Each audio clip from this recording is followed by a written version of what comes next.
Assalamualaikum warahmatullahi wabarakatuh.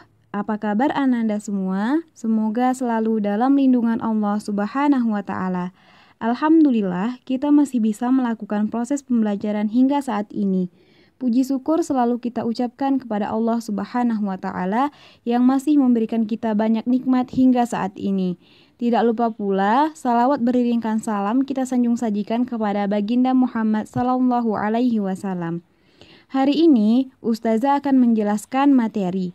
Sebelum Ustazah menjelaskan materi, kita berdoa terlebih dahulu. A'udzu billahi minasyaitonir rajim. Bismillahirrahmanirrahim. Raditu billahi rabba wa bil islami dina wa bi Muhammadin nabiyya wa rasula. Amin ya rabbal alamin. Hari ini Ustazah akan menjelaskan materi tentang manajemen waktu. Apakah Ananda di sini sudah mengetahui apa itu manajemen waktu? Sebelum Ustazah menjelaskan tentang manajemen waktu, Ustazah akan memberikan sebuah kata mutiara dari Imam Syafi'i yang pernah mendapatkan pelajaran dari seseorang yang inti nasihatnya adalah waktu laksana pedang. Jika engkau tidak menggunakannya, maka ia yang malah akan menebasmu. Dan dirimu jika tidak tersibukkan dalam kebaikan, pasti akan tersibukkan dalam hal yang sia-sia. Nah, dari sini kita dapat menyimpulkan bahwa manajemen waktu merupakan hal yang paling penting, karena manajemen waktu merupakan pengaturan waktu. Dan jika kita tidak bisa menggunakan waktu dengan sebaik-baiknya, maka waktu akan menebas kita. Membuang waktu dengan percuma-cuma adalah hal yang sia-sia. Alhamdulillah. Selanjutnya, apa itu manajemen waktu? Manajemen waktu adalah proses harian yang digunakan untuk mengatur waktu, membagi waktu, membuat jadwal, membuat daftar hal-hal yang harus dilakukan, pengaturan mengerjakan tugas, dan sistem lain yang membantu untuk menggunakan waktu secara efektif. Nah, misalnya Ananda ingin membuat sesuatu menggunakan daftar pengaturan waktu. Misal, Ananda memutuskan kapan akan mengerjakan tugas, belajar di rumah, berolahraga, beribadah, mengunjungi perpustakaan, bersantai, berdiskusi dengan teman, berbelanja, membantu orang tua, dan lain sebagainya. Semua ini merupakan putusan berperan penting di dalam penyusunan strategi manajemen waktu yang Ananda gunakan. Jadi, silahkan Ananda membuat manajemen waktu dengan sebaik-baiknya yang bisa Ananda lakukan di setiap harinya. Tips manajemen waktu.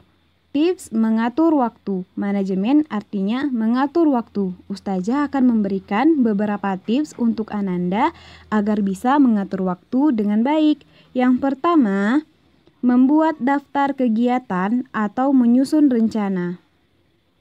Sama seperti jadwal sekolah, sekarang giliran kita sendiri untuk menyusun jadwal selama proses pembelajaran di rumah. Kenapa jadwal ini penting? Nah, karena tanpa pembagian waktu dan kegiatan yang jelas, kita akan cenderung lebih santai. Pilihan untuk bersantai dapat menunda-nunda tugas yang seharusnya telah kita tuntaskan. Jadi, dengan merancang daftar kegiatan, semua pekerjaan akan lebih tertata. Yang kedua, mempunyai program dan target. Ini adalah salah satu kiat yang harus dibuat di daftar kegiatan. Ananda harus tahu dulu kegiatan apa saja yang harus Ananda lakukan dan harus Ananda selesaikan dalam sehari-harinya. Yang ketiga, urutkan prioritas. Prioritas utama adalah kegiatan yang harus dilakukan karena waktu yang singkat dan harus disegerakan. Sedangkan prioritas berikutnya, misalnya kegiatannya mempunyai waktu yang lebih banyak. Yang keempat, kenali waktu yang paling tepat mudah menjalankan kegiatan. Misalnya, Ananda lebih mudah untuk menghafal dan menerima pelajaran ketika di pagi hari. Ada yang malam hari atau di waktu lainnya yang sesuai dengan Ananda. Jadi Ananda harus menyesuaikan dengan diri yang Ananda. Selanjutnya, tidak menunda-nunda. Siapa nih yang masih suka menunda-nunda mengerjakan tugas atau pekerjaan di rumah?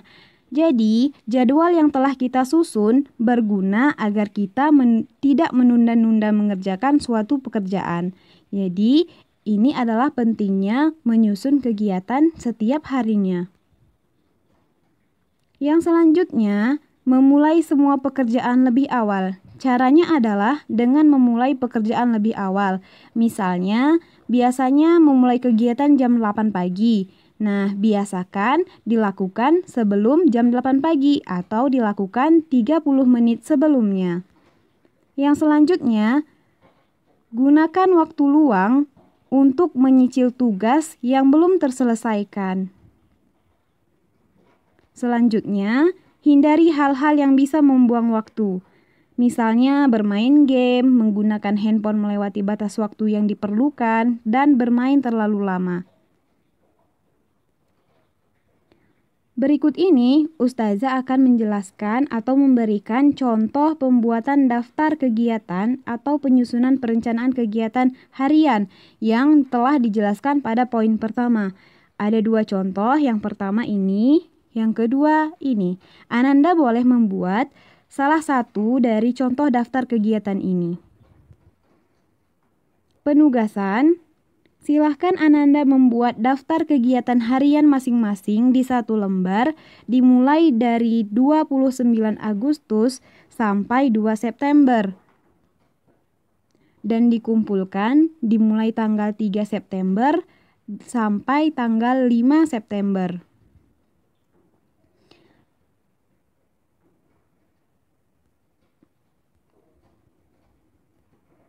Alhamdulillah, jazakumullahu khairan. Assalamualaikum warahmatullahi wabarakatuh.